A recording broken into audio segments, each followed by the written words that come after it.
welcome to my 4-part series in how to make your own doll. My little one and I designed her especially for you, and we hope you have as much fun as we did creating her from start to finish. I broke it up into 4 different parts so you can sew along with us. Part 1 is transferring the template to your fabric, sewing the body and limbs, stuffing and sealing the seams. Part 2 is attaching the arms and ears. Part 3 is painting on the hair and sewing on her top knot bun and adding a little bow.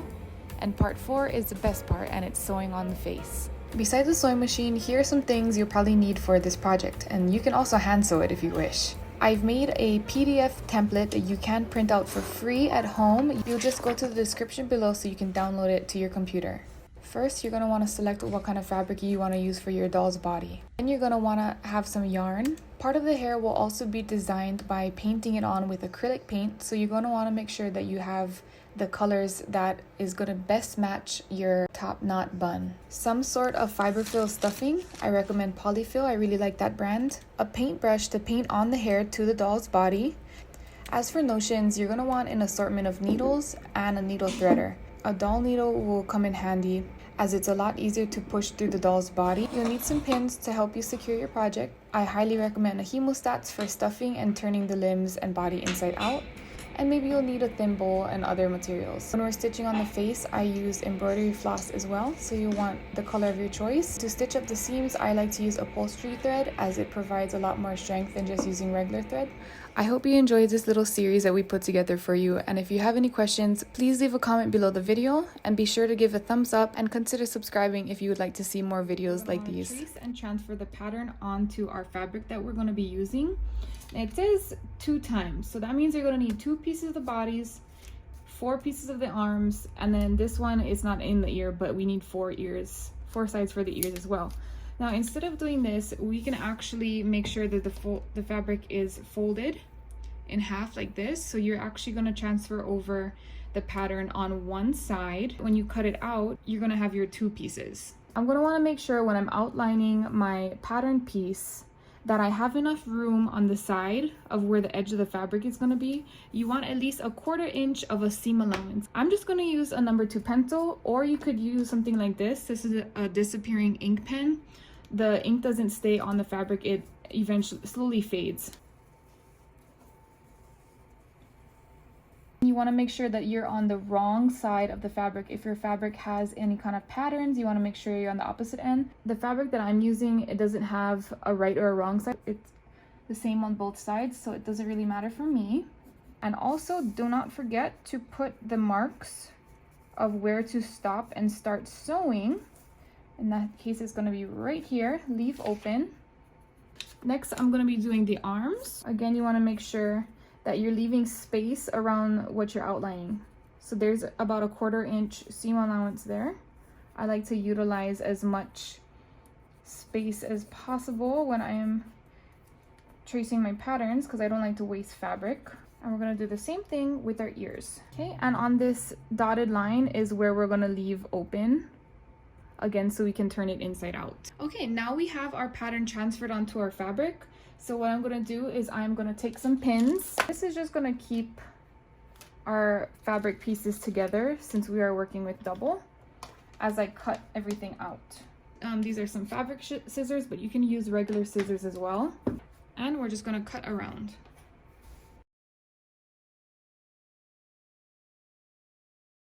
Okay, now that I've cut around and I've left my seam allowance for my pattern, to make it super simple, you're just literally going to use this 1 piece of fabric and we're going to sew this together. I'm going to take this to the machine and we're going to sew starting from our opening point. Sew all the way around the body up until the end point and repeat that for each piece, your 2 arms, 2 ears, and your body.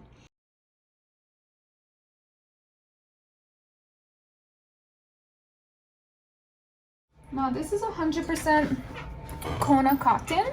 That's the kind of fabric I'm using, and then this one is a little bit looser woven cotton.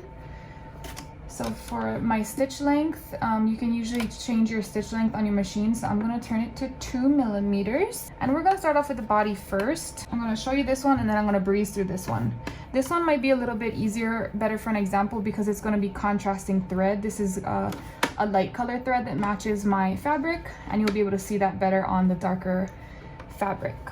So I'm gonna start off at my beginning point where the opening is, and I'm gonna hit my sewing pedal and start going. I'm gonna make a couple stitches and then back stitch. That keeps our thread nice and secure. And you're just gonna slowly but surely, or however fast you usually work, and we're gonna go around.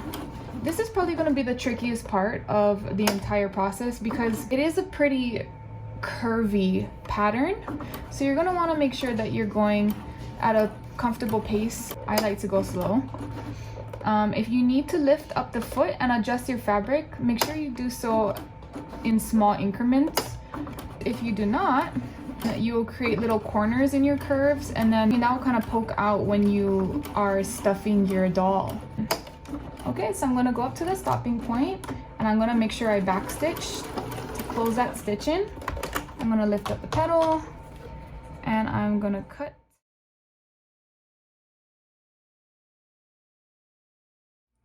Okay, so now we have our pieces and they're sewn in, they're ready to be cut and turned inside out. If you have one of these scissors, awesome. The pinking shears, this one's creates a zigzag pattern around the edge. It kind of helps break up the bulk, but you can use regular scissors. So I'm gonna cut around here and everything should be perfect as far as our distance apart. So we can cut right around here and it's gonna give us our seam allowance for the stitching.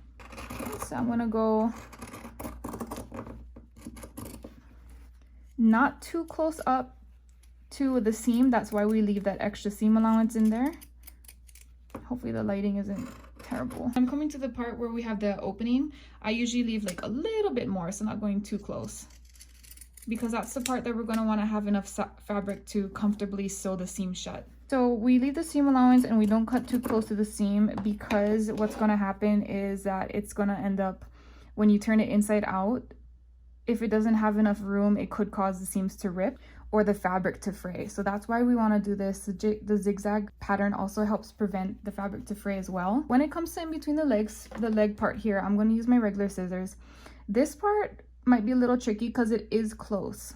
So you're going to want to be very careful, and it looks close, but it should be fine. We're just going to want to make sure that we don't overstuff this area so that our seams don't rip. Now, if I just leave it like this, it's going to create this weird bulkiness right in that leg area. So I'm actually going to very carefully snip into the fabric and make little cuts all the way around that curvature. And that's going to help the legs to be able to freely move and won't cause that fabric to pucker on the inside. And then same with these round parts. You're going to want to slowly come in and make those little cuts around the curves. And also very important to do the same in the corners. This isn't necessarily a corner, but it is an area where the fabric can pucker up or get stuck. We're going to be turning everything inside out. And it's my least favorite part because the following is stuffing, and that takes so much time if you do it right, that is. Okay, so now what you're going to want to do is you're going to want to get a... I'm sure not everybody has these. These are a pair of hemostats. You can get them at craft supply stores. These are from my mom. But you're gonna want something like this, or perhaps you can use like a blunt edged tweezers. That might help you as well. Sometimes I use those for the smaller pieces. And then that paintbrush that you got for your paint, maybe you could also use it for this too. We are going to open up that little seam that we made, and you're gonna insert your tweezer or hemostats if you have them, and I'm gonna grab the little crotch area, like right between the legs, and I gently pull it through the top, and we're gonna flip it inside out. And then taking your paintbrush, or if you have like a little stuffing stick, make sure it's a blunt edge because you don't want to poke it through and then you're going to cut through your fabric. You're going to want to gently just kind of wiggle and open up your seams. I'm going to gently push through these little legs here, and I kind of run the stick along the seams to kind of help open them up a little bit. And remember, the legs are a little bit close together, so you want to be careful not to put too much pressure in that area because it didn't have as much seam allowance as everything else did. And then it's going to look a little bit flappy like this. You can just kind of pull it, tuck it tuck in that extra seam allowance into the hole. And then you can either press this with an iron, or you can just take your fingers and just kind of finger press it shut. And that's going to be our little seam where we are going to sew up stuff and then put a dolly bun on there too. If we didn't make those cuts in the fabric, then all this would be puckered up very strangely. So now it has a little bit of movement in there and we can continue on. Let me try to do it with the tweezers. So just in case you don't have the hemostats, use your tweezers or even maybe some pliers if you could get some pliers, but you want to pinch it and then slowly pull the fabric over top of it. Okay, and once it's kind of over, if the plier is still working for you, then perfect. If not, switch over and get your stick. And then you are going to put your stick and then do the same thing you did as you did with the body and just run it along the seam line and really push out everything.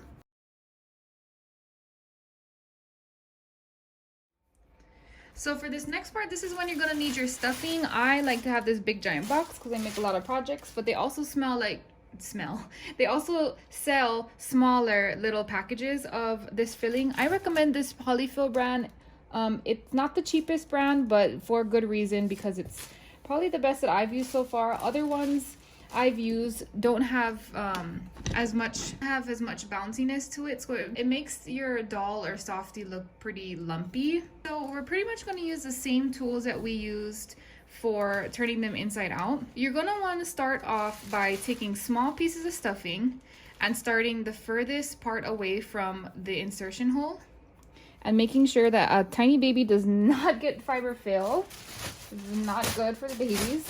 Working in small amounts just helps create nice form when you're stuffing the doll. Now, when you're doing your body, you want to do the same thing. You're going to start off by inserting the filling through the hole and putting it into the furthest part away from the hole. So that's going to be the legs. So when I say small amounts, I mean maybe like this much. This is where the pliers or hemostats or tweezers come in handy because you can clamp and hold on to your stuffing. You're going to stick it in the hole. And little by little, we are going to add this to each leg.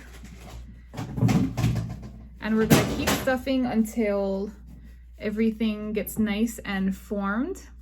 And you can stuff it to your liking. I usually like to make it a little bit on the firm side, almost overstuffed. And then you can also use your paintbrush or your stuffing stick to kind of wiggle and like move stuff around a little bit. And then you can kind of pack in your stuffing a little bit more and just really get it into the tiny little cracks and crevices. And you want to start off again by working on the outskirts and pushing into the seams and then working your way up to the top. I'm gonna stuff all the bodices and the limbs and everything except the ears. We aren't gonna stuff the ears.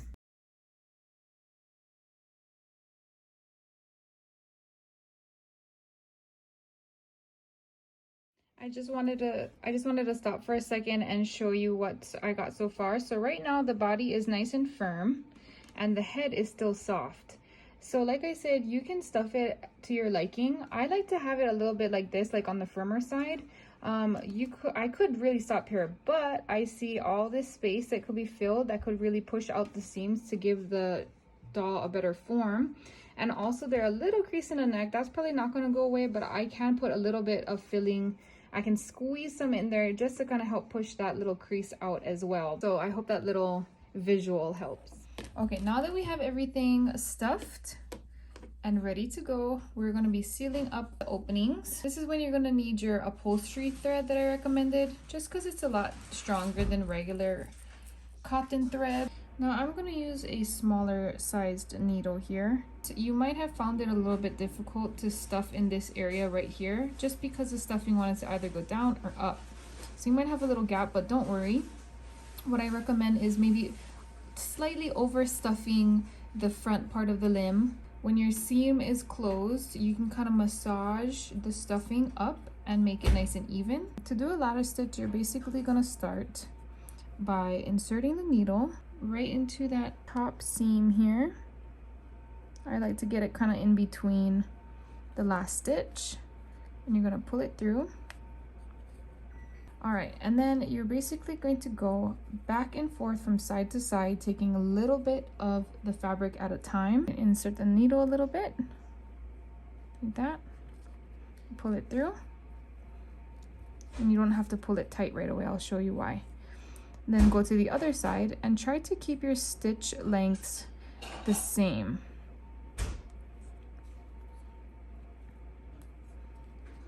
Mirroring each side. Okay. Stitch there. Again on the other side.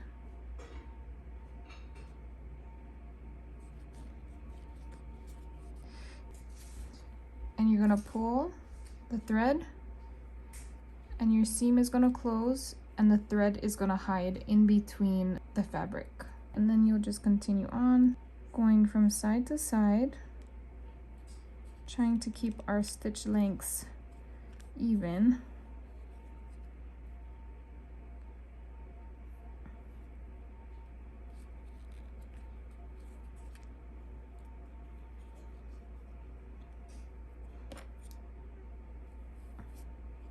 Pushing that stuff in a bit. Okay.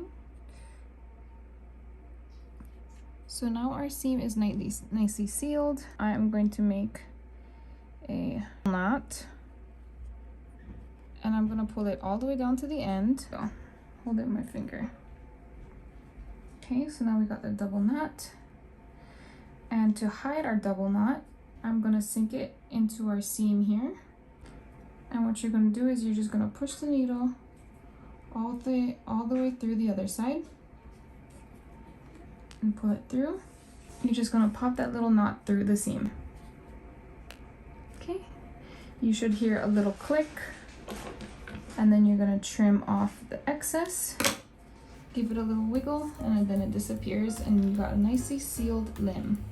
Now I'm just gonna go ahead and repeat that on the other limbs and on the top of their heads. You're gonna do the same process of using the ladder stitch to close the seams.